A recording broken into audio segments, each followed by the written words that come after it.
Hello, and welcome to the Last Podcast Show, the show that is rated R for real and not PG for playing games. I am one of your hosts, the Boss Lady. And I'm the D.O.C. Join us for our weekly conversations about life, culture, and everything else. What do we always say? Get to know us, get to love us. Now, this episode is sponsored by Cigar Junkies. Merch. Get your merch. Get your merch. Hoodie season. And also by CJS Educational Services. So don't forget to check out merch or get some more merch. Before we jump into this episode, what's up, D.O.C? How you doing? I'm doing pretty good. How about yourself? I'm happy. Great week. Got to check out my man Maxwell, October London, and I saw Jasmine Sullivan for the first time. It was an amazing show. It was good. Yeah, it was real good. Maxwell did not disappoint. None of the artists. I wish October London had did more than 4 songs, but but luckily we've seen him in concert. We see him do a full show. Full show. So I get it. But Dad. Shout out! We went to a cowboy theme party. It was dope. Yeah, that was fun. Cool. Yeah. It's just been a cool week. No complaints. Outside of the hailstorm we just had like 5 minutes ago, 10 minutes ago. Besides I ain't been in a hailstorm in a minute. Right, but okay, well, good. Glad we here today. So we're gonna jump right into our show. As you know, we're giving y'all a 3-course meal. We always start with our entree first, which is our hot topic, and I actually got a few hot topics today. A couple things came across my eye, and I was like, okay, we got to talk about this. So first off, Megan Thee Stallion says that she's coming out with a documentary about her life. What are your thoughts on that? What aspect of her life up until the point now? How old is she? Was that like an honest question, or was that? Yeah, like, what the fuck? Because that seemed like a joke. Yeah, I'm trolling. She only like, 25, something like that? I don't know. Google. How old is Megan Thee Stallion? But anyway, what are your thoughts on her having an actual show? Is she gonna be dancing in it the whole time? It's a documentary about her life. I'm just saying, if she gonna be dancing, then I may check it out. But other than that, I don't. You think she walking through? She 29. You think she walking through dancing her whole life? What do I want to see? What is she gonna teach me? How to get on? I mean, I wouldn't want to learn. Alright, next. I don't want to see that. Next, shit. She gonna talk about what the Tory. We'll wait. The Tory Lanez thing. We'll wait till it come out. Just read the court case. I don't need no documentary. We'll wait till it come out. Next hot topic. So, read something that T.I. says that he may retire from rap. He said he don't really like doing it anymore. Don't like concerts. Really ain't feeling it no more. What are your thoughts on T.I. retiring? That's what niggas know that they ain't got it no more. Like that.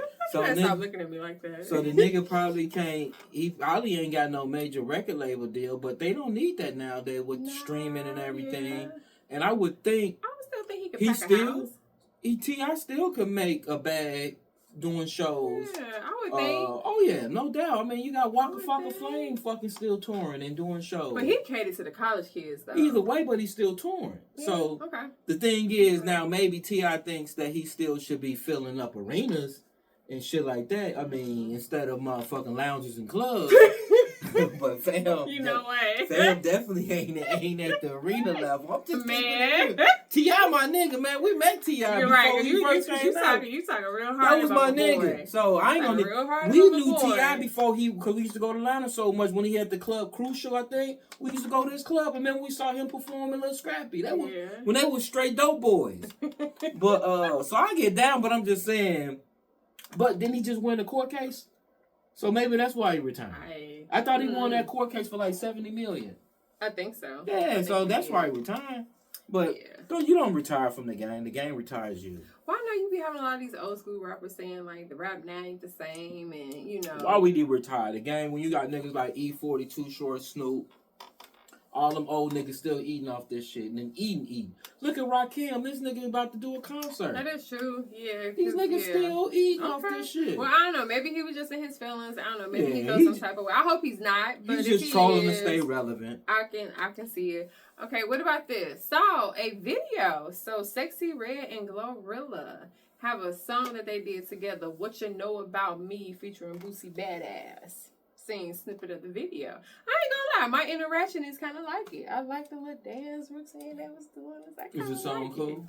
the song cool. I actually like it. But I'm just saying, what are your thoughts on them two getting together, Glorilla and C.R.E.A.M? I'm always for musical collaboration. So, especially they always make it. They create this narrative that the female rappers are always into it with each other because of shit with so-called rappers back in the day, female rappers. But I think it's good, especially with the young girls, to see that they are getting together and doing their thing. I mean, because there's enough money out here, and it's enough money out here for everybody, baby. So let's get it together, baby. We can make more money together than we can make apart. That is true. I ain't gonna lie. I kind of like the way they look together and stuff. I think they both young. So okay, cool. I mean, hey, like I said, I watched the snippet of the video. So the question is now, who is better, Glorilla or C.R.E.A.M? Of course, Glorilla. She got more lyrics. Yeah, I represent Memphis, so I'm always biased to Memphis. Glorilla, we still gonna. And that's the other thing people don't realize, that a lot of Memphis and St. Louis people really get down. It's only like 5 hours apart, so they back and forth quite a bit. But Memphis and St. Louis people. That is true. But I would tell you this: the video don't get a lot of views just because, despite what people say, there's a lot of men out here that like women like C.R.E.A.M, that like hood girls like Glorilla. And she got a little hood class to her, so it's gonna blow up. Honestly, I never really understand people's fascination with downing C.R.E.A.M. I don't know, because there's a lot of people who just be like, "Oh my God, C.R.E.A.M, she got STD, she got this." Because they talk about how ratchet she is, and I'm like, y'all keep forgetting y'all generation is the one that invented Little Kim. And she is the godmother. Everybody emulates Little Kim's fucking model. That is true. So how can y'all shit on C.R.E.A.M when she's nothing but the offspring of Little Kim? That is true.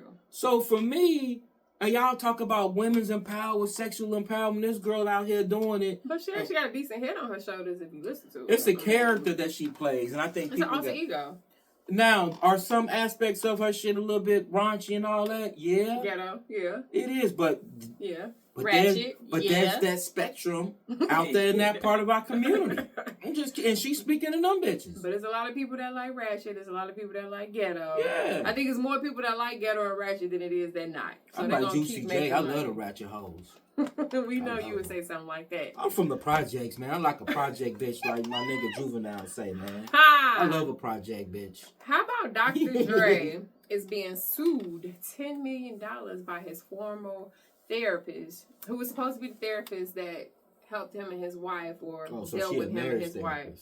Yeah, it's Dr. Charles Sophie. Who the fuck is that? It's a guy, actually. And the reason why he is suing Dre is because Dre has threatened him on numerous occasions about some stuff that came out when he got divorced with his wife and things of that nature. Threatened him on what? I'm not understanding. Like, Dr. Dre threatened the therapist because some stuff came out when him and his wife was going through the divorce. And so Dre felt like the therapist was the one to blame for this happening. Because how would something come out when you protected by he confidentiality? Sent threatening text messages to the doctor saying, you're going to pay if this happens or this goes bad. You're going to pay for this. And so now the doctor's suing him for $10 million. I don't know. That's that celebrity shit, that gossip shit. I don't know what them rich niggas got going on. If you went to a therapist... But $10 million ain't shit for Dre. I mean, I'm just keeping it real. It ain't shit for him. But if the doctor violated the confidentiality and the HIPAA laws, then of course the nigga should get sued. And, if you catch the nigga somewhere, knock him out. No, I don't advocate violence. Oh, Lord. Okay. But no, he shouldn't do that. Yeah, if he did it, if he can prove it, the doctor will get, lose his license. So, we'll see. The story just came out but today. What did it come out? Like, some shit about... They didn't say. They didn't go into specific. It was, information about his marriage, information about him, that they disposed during one of their sessions or something? Their private sessions? No, it supposedly this information came out about Dre. Characterizing him in a bad light. So what did the information... Is the information that was told to the doctor during one of their therapy sessions? Yeah, that. So how the fuck would that get out? If the doctor didn't put it out? Unless it's only 3 motherfuckers there, Dre and his wife, unless she put it out. Hey, you never know. Never know. But anyway, he being sued for $10 million by this thing. What? I'm curious. What the fuck got leaked out? The funny thing is, I sent you the link to these articles so you can read them. I don't be reading. I don't got time for that. I don't got time for celebrity. I don't give a fuck about people's relationships. We know you don't give a fuck, but it's still. I don't care. What does Dre's relationship have to do with anything? It's just something to talk about. Who gives a fuck? Quit thinking so logically, man. Like, please. Anyway, so they are talking. The NBA are talking about making Jack Nicholson, Spike Lee, and Billy Crystal Hall of Fame super fans. Excuse me. Making this big deal out of these 3 dudes coming to all these games. And I ain't gonna lie, personally, I was like, who gives a fuck? But I'm like, why should they become super fans just because they got money to be able to afford the season? What about regular people who spend all that hard-earned money, getting season tickets, coming to these games and all that? Why not do that for rich niggas people? Jacking off rich niggas? And motherfucking Spike Lee, he's a curse. Yeah, man, the Knicks don't win shit with Spike Lee. They really don't. Ain't won shit. They really don't. Because Billy Crystal was with the Knicks. So them niggas ain't winning shit. They ain't gonna win shit. Jack is with the Lakers. That's my team.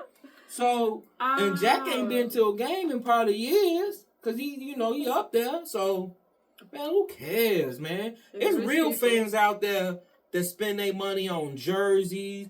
I ain't never seen none of them niggas besides Spike Lee come to the game in jerseys. But niggas spending their money on jerseys. Just recognize the regular people. I know niggas that got season tickets and they regular fans. They figure out a way every year to spend their discretionary income on this. Those are the real fans. Yeah, that's what I said.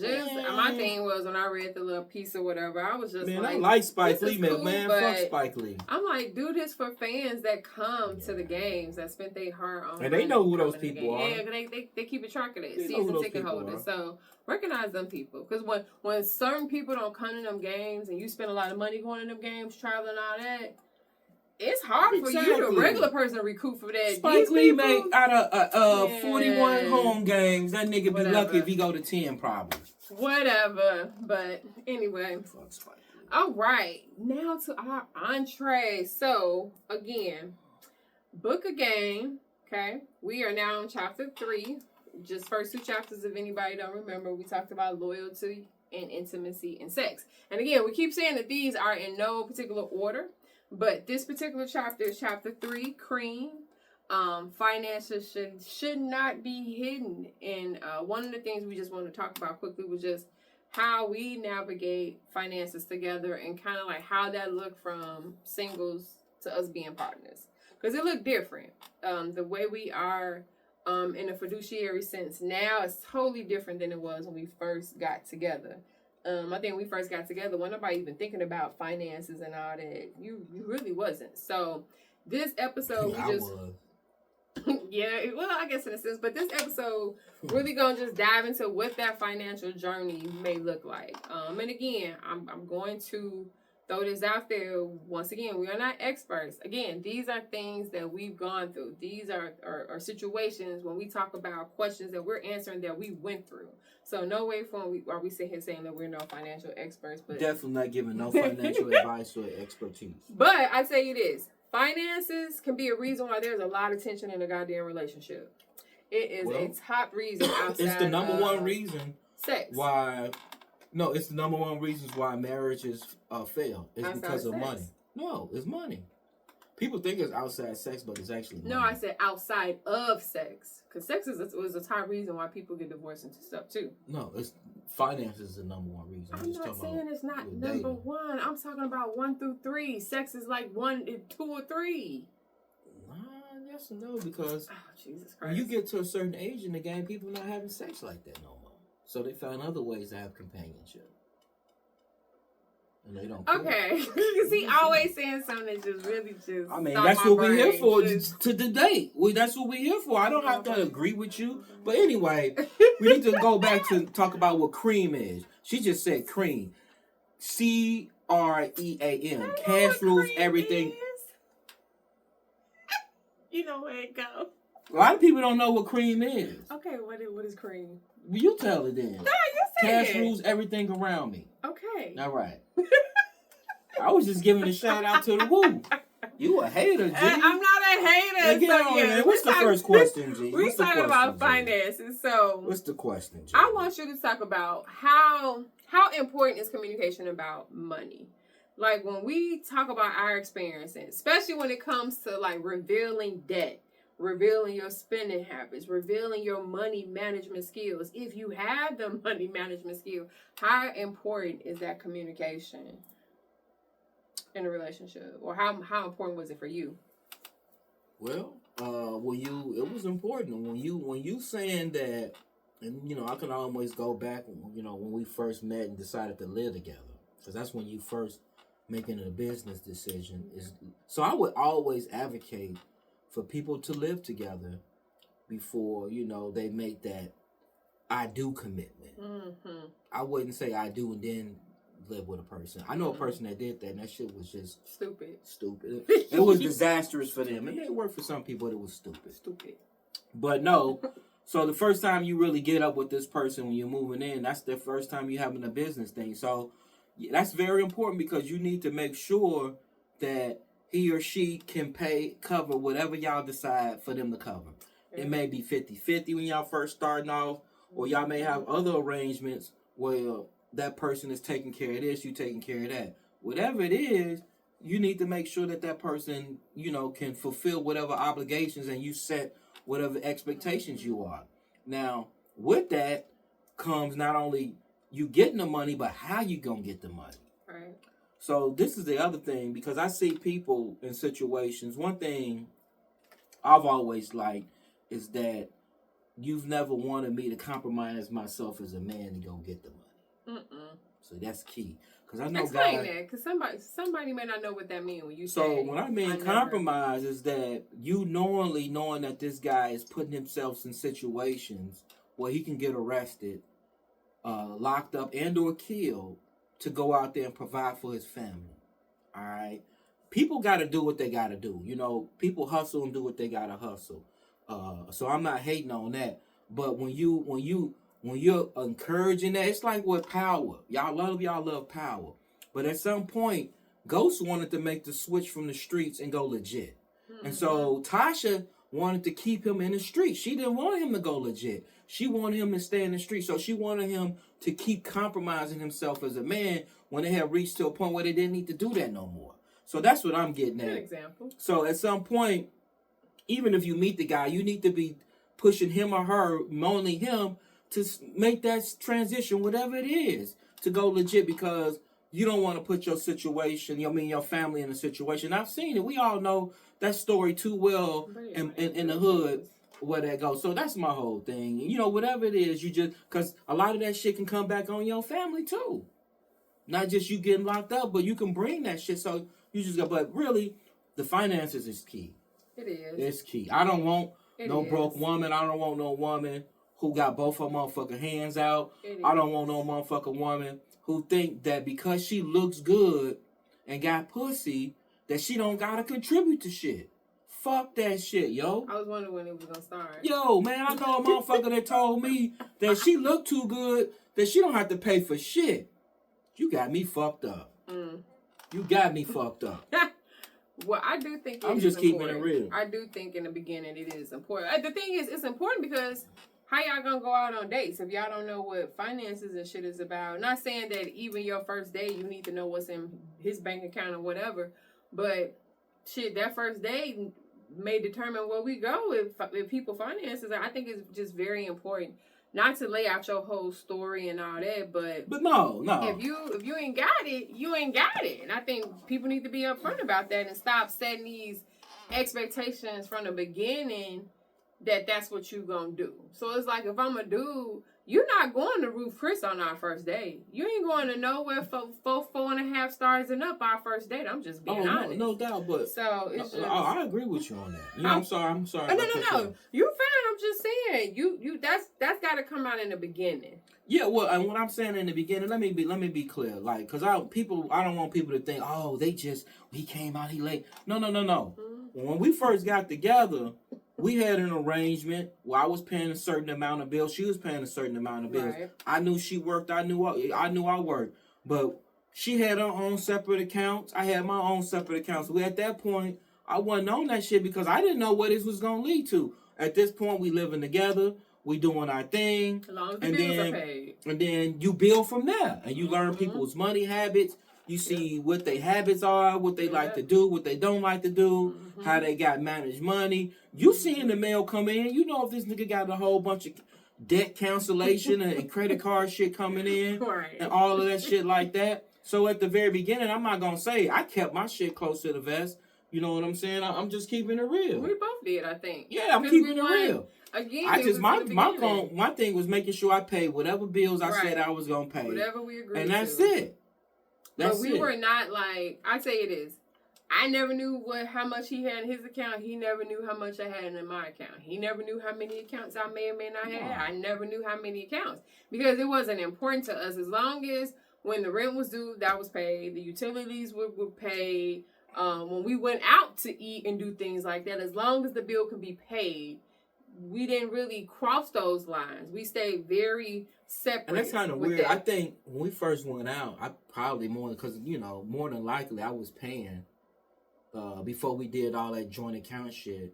But I know what times you would pay too as well. But for the most part, I would pay. It's never been an issue. No, it hasn't. So it hasn't. I figure it's never. I just do what you gotta do. It's never been an issue. Now it's never been an issue, but I would say this. Not with that part. Money, you have money problems in a relationship. Oh, yeah, you gonna always have that. We went through our broke days. We gonna keep it real. We went through our broke days. When we first got the house. We didn't have living room furniture for what? The first what? We struggled. 6 months to a year? Yeah, we had, because it was a big ass house. Yeah, this is a huge house. It was a big ass house, so we had the furniture we bought from the apartment was furniture for the basement. Yeah. So we had to furnish a basement plus a living room, 4 bedrooms. So it's like 3,200 square feet. So with all the space, so we struggled. We got the house. We was in the house. You had to get used to the cadence of all these different type of utilities, and then shit will pop up and happen, and once we got it together. And I'll tell you this, and this is real, and this is for anybody out here who's saying they want to own a home. When you own a home, you own it. You own everything that happened to it. So if you don't have a slush fund for when shit go down or break down, that could send you into a financial world spin trying to keep up with repairs and things that break and things of that nature. That could cause a lot of stress on a relationship with those unknown things financially that happen. Figuring out who's going to be responsible for those things. But before we get to that, after we got to talk about the shit beforehand. So after we get done moving together, living together, we decide, okay, now we want to get married. Right. So now when you getting married, because people fail to realize it, but a marriage is a business relationship. You got kids and sex and all that, but it's still a business relationship. Now, people don't realize that a marriage, your family is like a small business. All right? So now, this one, you got to put shit on the table. I need to know what your motherfucking credit score look like. I need to know you got bankruptcies. I need to know what kind of credit cards you got.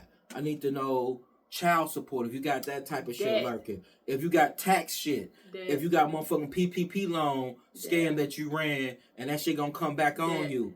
You gotta set all that shit on the table. You can't have motherfuckers coming back and they trying to make moves and then some shit happen because of your past shit, and they can never make a real move because of your past. So you gotta disclose that shit. Now I'm not saying that that's a complete deal breaker. Now your job is with certain gaps, y'all help each other. I tell you this, when something that's embarrassing, and I put it to you that way, something that is very embarrassing.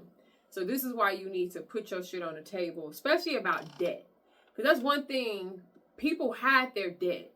People won't be honest about how much debt, how much credit cards you're really spending, how much people be really keeping that shit a secret. And when you find out about it, when you go to fucking try to get an apartment together, when you go try to get a house together, when you go try to get a car together, because now I got to combine my credit shit with your credit shit, and your credit shit may look good, my credit shit may look good, or your shit looks so bad it's gonna bring me down, so I can't even put you on my shit. You can't even be on my apartment. You can't even be on my house because your shit is just that fucked up. A person should learn that at that moment when you're making them moves. Yeah. I should know about that when the shit first happened. Now, I would say this. One of the things that has helped us when it comes to tackling debt is that we both are completely honest with what debt we had, how much we had, and trying to come up with a plan together to look at the debt, together to say, okay, yeah, I know I may not have nothing to do with why you got this debt, but shit, you got it, you paying for it. That's still affecting both of us. That's still affecting our bottom line. So how are we going to put this shit together and come up with a plan, or we going to chew at it a little bit by little? Because we don't want to just manage the debt. You want to stack as well. We got kids. We want to send them to college. They got needs. Right. We want to do shit together. We want to take vacations. Yeah. All that requires discretionary income. Yes. Your vices.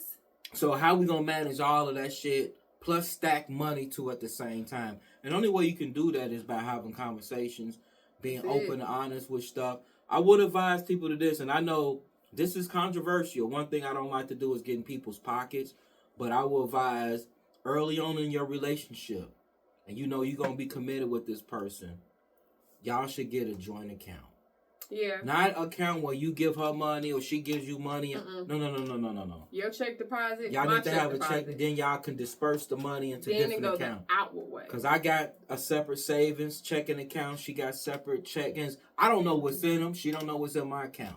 But we got extra money. But we got a joint account too. Now, we do have a savings that we do both know about. That. Yeah, we got that. It's not like, because I don't want people to be like, they walking around, they telling us to have secret accounts. They telling us to you got joint savings, joint checking, but then you got your separate account. They're separate. It's different. They're not secret because he's aware of them. They're but separate. I don't know what goes in and goes out. But this is the thing. If that information needs to be shared, there's no problem. But I tell you this. But when the money need to come out to pay for things and make things happen, it happens. So as long as we both can still contribute the way that we're set up, I'm paused because I didn't say contribute equally. I didn't say that. I don't want to sound like that we have to necessarily, because sometimes it's not. It's equitable. Thank you. Exactly. Because some people never be equal. Can't be 50-50 if this person I'm not making enough. Is making, say, 150 grand. And this person is making 75. Right.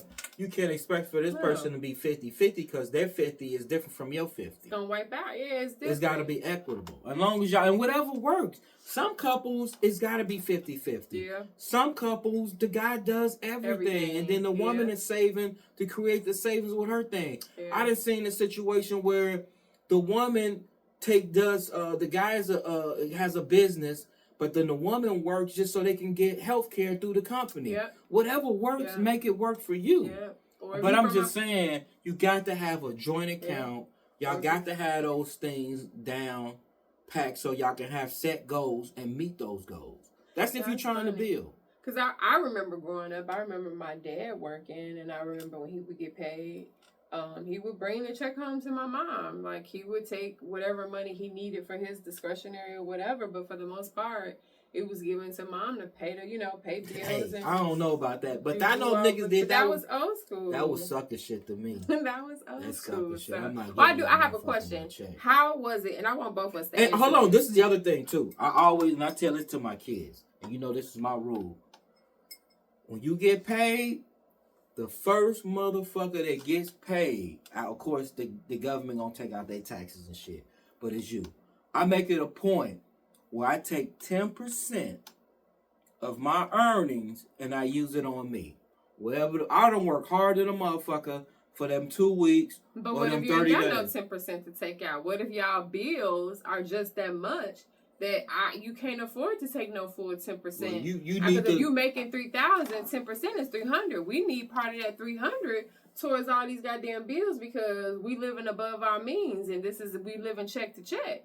So it's not fair that you go take out $300 and I can't take out the 10% because I'm leaving 5% in there to cover all the bills. How you have them type of discussions? Because that's the shit that can cause tension. You gotta have those discussions. Because now I feel like you taking more money putting in your pocket than I get to. That don't even make sense, teacher. No, I'm not saying for real. I'm saying. I'm just saying that's how resentment can build up financially. You're going to a whole different way. No, what I'm saying, that's how easy. You see, y'all just see how easy that is for that to happen. Back up. You see went, how easy that you is went for too that to far. happen. Hold on. Listen. Let me. For one, you cut me off. So let me finish. Because you got touched or something by this. No, I'm using it because this is what I've heard. Hold on, teacher. Let me tell you. Explain. Calm down. I'm saying my name. I'm saying that a person, if they've worked hard, they deserve. And I didn't disagree with you. 10%. Hold on. Let me finish. Go ahead. Take 10% out. To use it for them, they have to do stuff. Hold on. With that 10%, you didn't let me finish. That includes stuff like your grooming. I hope you washing your ass. We're not denying what the 10% is for. I said, what if your household can't afford each person taking 10% from their check for themselves? Obviously, they can't do that, and they have a conversation. It may have to be 5%. I think you didn't hear that part. You went into your thing. You didn't let me finish. You cut me off, bro. I mean, you didn't let me finish making my point. Let me make my point. Okay, make your point. My point is that a person should treat their fucking self. And I agree with that. The hell are you talking about? I agree. All I said was, what if you don't have 10%? Obviously, you can't do it. Okay, then. And you know what that means? That means you need to have a conversation with yourself where you need to get some more education, some more credentials, or some more skills so you can get more money. That's true. And that may be that separate conversation. All I'm saying is, I don't give a fuck. I'm taking 10% out of my check. I'm not saying it may to take care of myself. I gotta cut my hair, my beard, groom myself. 'Cause I'm gonna get my nails done. I want a pair of good fucking shoes. I want a pair of good jeans. So I'm not disagreeing with that. I'm doing that. If that means that motherfucker gonna get his shit a little later, he gonna get his shit later. Okay, so the question was, how easy was it going from a separate account to a joint account and sharing that information about your finances? It was difficult as fuck. I came from a family where I don't trust people about money. I done shared that where people done robbed me. Not robbed me, but took money from me and you live with them. And so I was guarded about my money. I'm guarded about that shit. So it was hard for me to make a pivot to divulge not only how much money you making, but then the other thing is it makes you see other different things about yourself because now you got to divulge not only the good but the bad too. So you got to divulge all your debt, all your spending habits. You know, when you looking at shit, you know, I'm not gonna say I was sick out here with these gym shoes, like just sick with it, like sick. Like, man, my gym shoe, I got gym shoes, it's just off the fucking chain. Sick with it. Sick. So, and you don't realize that till you're confronted with that. Even if you got the money with it, you're like, maybe you don't need to be spending it on that. You can say that $250 on the Jordans on something else, man, and stack it or something. But you don't realize that until you're forced to have these conversations or what have you. Yeah. But it was hard. It was hard as fuck. It was just hard, yeah. Well, I would tell you this. It's harder when you don't have the mindset or you haven't seen an example of it.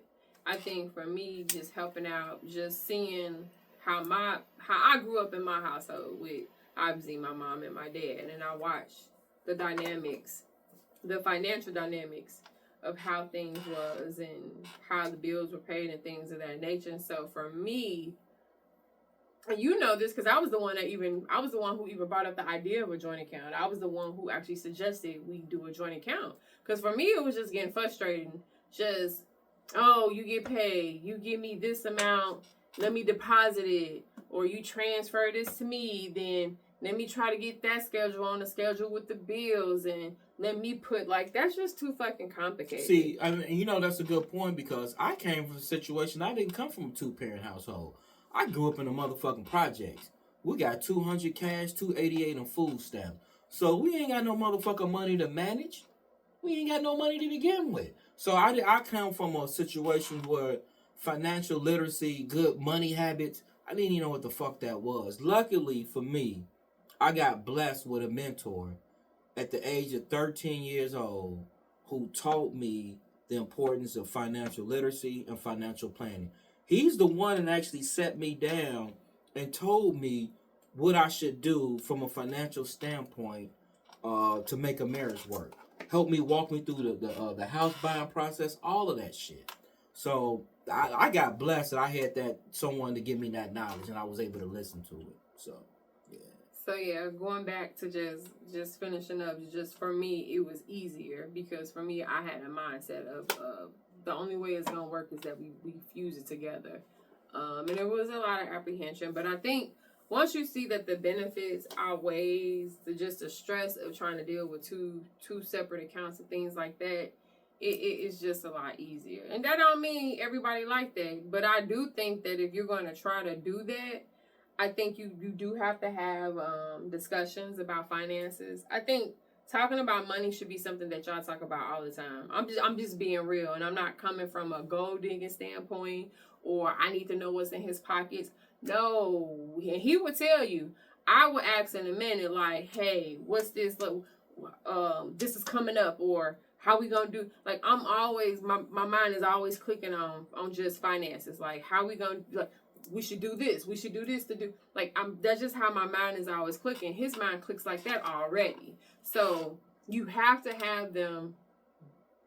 I ain't gonna even say daily because you ain't gonna talk about money every single day. But I do. Let me tell you one thing. I tell people. People got these fucking phones, and I can tell a person one thing. I always say, what's important to you should be on your home screen. You got your pictures of your family. We know you got your money on your motherfuckers got Snapchat, TikTok, Facebook, all that old bullshit. But they don't got their Chase app. Oh, yeah. They don't got their Fidelity, Bank of America app. They don't got their motherfucking E-Trade, they Robinhood. But that shit all on my shit. I check that shit all day, every day. I get alerts.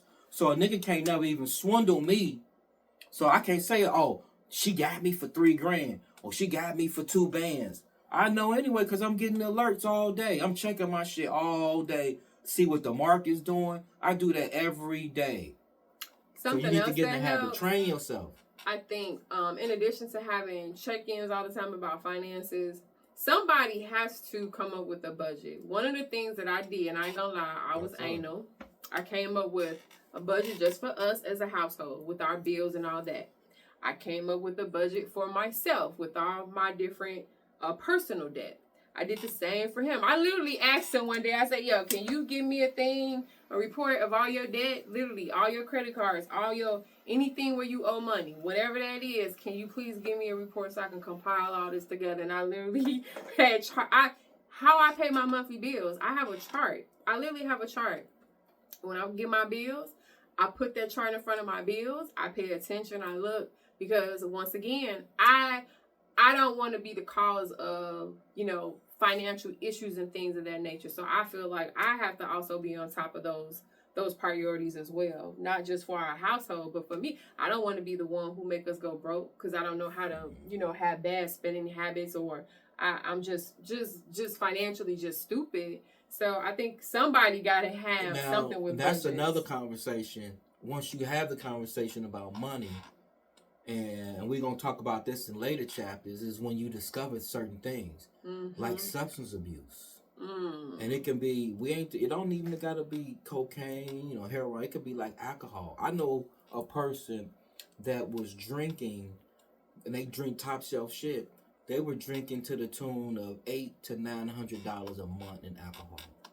That's a lot coming out your household just for alcohol. So damn near $1,000 just for alcohol. Month in alcohol, and this is going to the liquor store. So this doesn't include if you go to a bar or something. So you got to have a discussion, because now you just think about that's $12,000 a year in cash that could be used on a fucking nice fucking vacations anywhere. You could take 2 or 3 vacations with that, and so yeah, man. So that made them have that real conversations, man, and face some shit that was going on, and then they have to have deeper conversations, not only about the money, but also about where the money's going. Last thing I think you need to do as a couple, you have to kind of set financial goals kind of as a team. And what I mean by that is that I go through my moments where I come to him and I'm like, you know what, I think I'm gonna pull back. I ain't gonna do no more online orders for a couple of weeks, like yeah. Or I might be like, you know what, instead of me trying to get my hair done every week, why don't I try to go every couple of weeks, things of that nature. You know, you have to be honest with yourself and your spending habits. Y'all gotta come up with goals. Like for us, one of our goals was to take an international trip. That was a financial goal for us. A nice international trip. We literally said in our future we want to go on these particular trips to these particular countries, to these particular places. How do we get there? Let's create this goal. And we take this much per month. We ain't talking about 6 months. We talking about mapping this out 24 to 36 months from now. So 2 to 3 years. Yep. So, because this is the thing, guys. Yeah, you still planning a trip, but you still got to pay your regular bills. You still got to pay regular stuff. You still got to try to keep saving. You still got to help your daughter who want $100 for braids. You still got to do this. So you still got to keep pushing forward financially. Buy them cars. Yes. Say that again. Buy them cars. You still have to keep forward by pushing forward financially, even while you're trying to set these goals. So again, it is really, really important because you can do one or two things.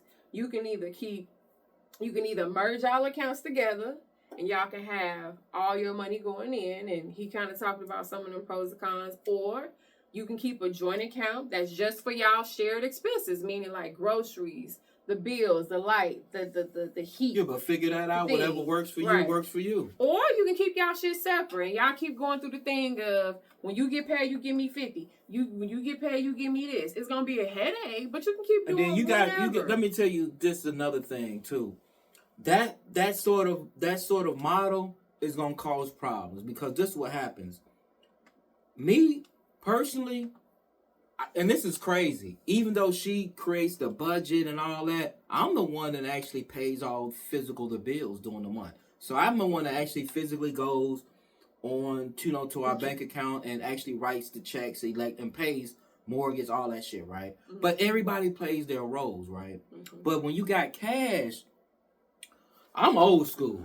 He always got the cash. No. What I'm saying is, listen. You be like, oh, I need $400 for the electric bill. When electric bill only $250. Or so she finessing you. Or she be like, I gave you $400. The bill was $400. And I gave you the $400, but then you took $250 just to keep the shit on, and did some other $150. And these motherfuckers that do that shit, shit right niggas don't. You know niggas do that shit.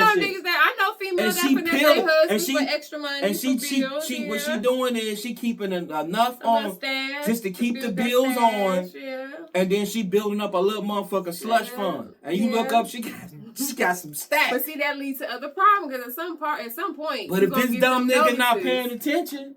That's why both people should be in tune to what the fuck is going on. Even though he said he the person who sit here and write the check and sit online, I be looking like I know when NIPS go up. I know when mortgage go up. What's going on? She knows if it's not getting paid. I keep up with everything. I may not be the person doing it, but I keep up with everything.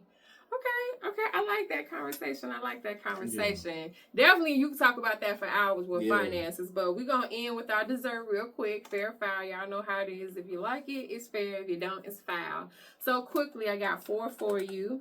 First one is making major purchases without your partner. Fair, foul. I would say... It's foul. No, I won't say you stuttering. It's foul. But I have done that. She got mad. I ain't gonna lie. She didn't want me to buy her a car, and I went and bought that car. I wanted me a motherfucking brand new car, so I went and bought it. Mm-hmm. So I got the money, I got the funds, and she didn't think the timing was right. And it wasn't that I didn't have it. It was the timing. And she got upset, and she was mad for a minute. Yeah, she was mad because of that. So that can't. So you shouldn't. I wouldn't advocate doing no shit like that. But I did it. I did it. So I ain't gonna lie. That's foul. I did it.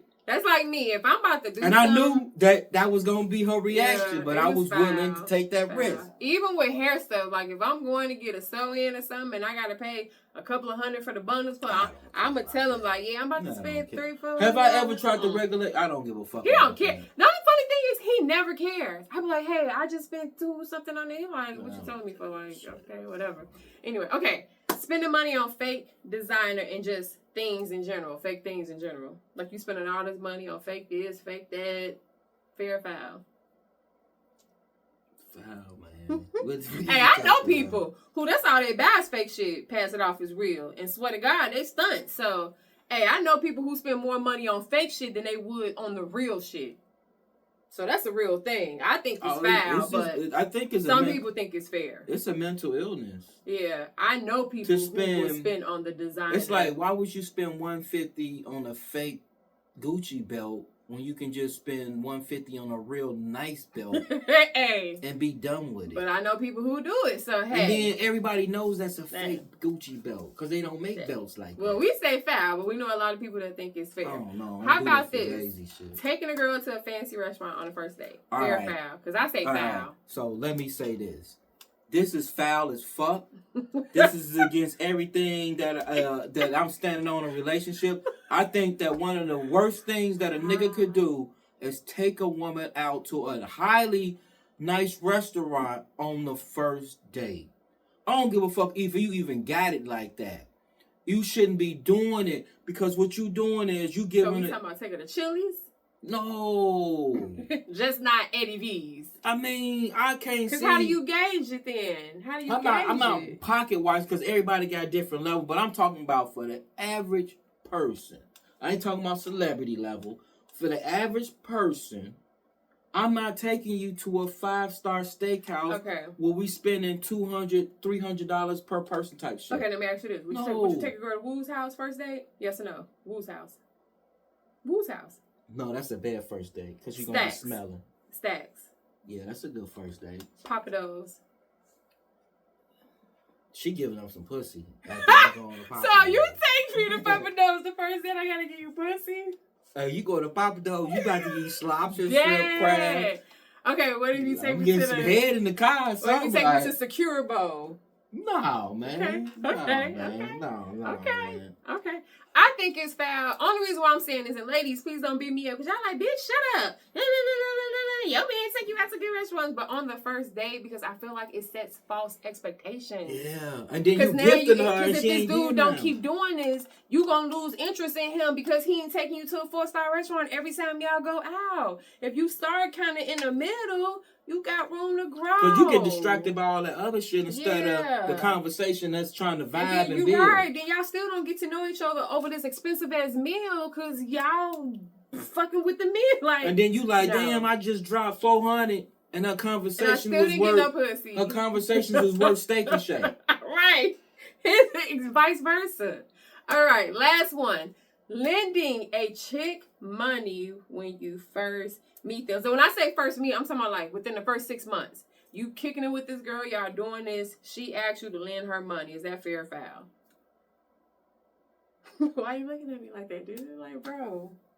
Lend her money? Yeah, she called you like, D.O.C. I need $200. I just, my car got towed. She got kids? She got kids? Yeah, she may have one kid. I mean, can you just give me? I say you got a phone. You got a phone? I got a phone. Can you cash We out about to set up an OnlyFans account. I'm about to show you how to manage your money. Man, so you wouldn't give me the money? $200? What? Wow, so that's foul. So I guess he think that's foul then. She set you up, G. Okay. I don't know. It depends. Because I'm not, it's a lot of variables. Okay. Because if she got kids, we ain't going through the she variables. Got a baby daddy. No, we ain't going. It's fair or foul. Lend a chick money within the first 6 months that you meet her. Is that fair or foul? I ain't never did that. I ain't giving her shit. So is that foul? I ain't never fuck with no. Okay, so that's foul. She gotta have her own bag, man. I ain't doing. That's a good ass question. So he still ain't said fair or foul. That's foul, G. Okay. I'm not giving her shit. Okay. Some money? What kind of money we talking about? Now granted, within this 6 months, I said about maybe $200-$300. Now granted, within this 6 months, you done got ass from me already. You done got ass and head from me already within this 6 months. That goes back to the first thing I ever said. So this is transactional? Well, fuck that shit then. You know how many bitches I can go on Facebook and get for free? Like, so why the fuck would I get, like right now, I can go on Facebook and I probably can get 3-4 bitches right now. I'm not saying they the best, but I can get 3-4 bitches right now on Facebook that'll come through for free. All I got is a 3-5 and a half a pint. So I guess, fellas, what he's saying is, if it's within the first 6 months, don't do it. It's a setup. It's foul. Gee, I'm paying for the pussy. So the whole time this bitch been running up a tab on the folks. Pretty much. That's exactly. She been running up a tab on the folks. And that's why I'm not giving this shit. Man, I was born at night, not last night. He tight pocket over here, boy. I ain't giving it. You know that. I'm not giving, man. Yeah, you are tight pocket. Yeah, the pimping is in me and not on me. I'm just trying to tell you. For people, he's an Aquarius man, so yes. Now, when he do splurge, he splurge. And that's what my son is. I taught him well. When he splurge, he splurge. But I'm gonna tell you something. Can I digress a little bit? You can. You got about this is one thing that niggas do when they first meet a woman. They want to stunt, act like they got money. That's the worst thing you can do, nigga, is gifting a woman in the first beginning of the stages. You can get her flowers, a little trinket, but you shouldn't be buying no major gifts because you're going to wonder why if you're trying to build with her down the line, you can't get shit out of her because you done already proved to her she don't got to do shit to get shit. Now, I heard of a story where a dude gave a girl a ring, like, after 6 months to celebrate. A ring what? A friendship ring. Just to celebrate the fact that they had been together for 6 months. This tricking culture is real, man. I'm glad I came from a different generation. You niggas is tricks out here, bro. You giving that shit, bro. Well, all I got is hard dick and bubble gum. That's it, bro. Mercy. Any lasting thoughts on finances? C.R.E.A.M. Man, y'all niggas better not be giving them bitches, gifting them, not bitches, but y'all know, because, man, y'all setting it up as a trick in the whole relationship. I'm just saying. So them your lasting words, don't set up a trick in your whole relationship. Don't set up a trick in the whole relationship, man. Just say. Hey, they say, and this is the other thing, like in boxing, protect yourself at all times with finances. That's the reason why she got her own account. I got my own account. Always protect yourself. You don't know where this shit could go. I know motherfuckers going through it now, and they got to get motherfucking depositions, affidavits, and looking at shit and this shit, and forensic accountants, because niggas got shit that, man, you don't want to go through all of that. So protect yourself at all times. Yeah. Always prepare for a rainy day. Keep cash. Yeah. Cash is always coming. I don't keep cash. Man, I always got a pocket full of money now. This is me, because I never keep cash in my pocket. Now, nigga may need to make a move and disappear. I gotta get it at the ATM. I ain't fuck that. Nigga may gotta go. Cash in my coins. Nigga, right now, man, I can go anywhere in America right now. I don't keep cash. Right now, nigga, we can make a move right now if we needed to. But overall, y'all, just communicate. Be transparent. Be willing to listen and be willing to do the things that may seem hard, like combining your accounts and things of that nature. Well, D.O.C. took a little longer than we thought, but enjoyed this conversation. Oh, it was good. Hit us up. Hit us up if you have any tips on what's helping you in your relationship survive, finances and things of that nature. Drop it in the comments. But I want to go back to the 10% because you niggas talk about y'all get. God. We almost had a whole argument. Y'all to get 10% to the church, but y'all want to get 10% to yourself. Now that is true. I'm the church. People do pay more in tithes than they do themselves. That's where I got the 10% from. Yeah. You niggas is breaking. It's in the Bible. You breaking off the church, but you ain't gonna break off yourself. Break off yourself. It says do for self. You get more wealth. He gonna make sure he get his 10% off as soon as he get paid. Hey, if I can't do for self, I can't do for no one else. I'm just saying. Enjoy, y'all. Like y'all. Hit the subscribe. We're gonna catch y'all on the rebound. Hit that subscribe button. Yes. We'll be back next week for chapter 4. Book of Games. 20 years in the game. Peace.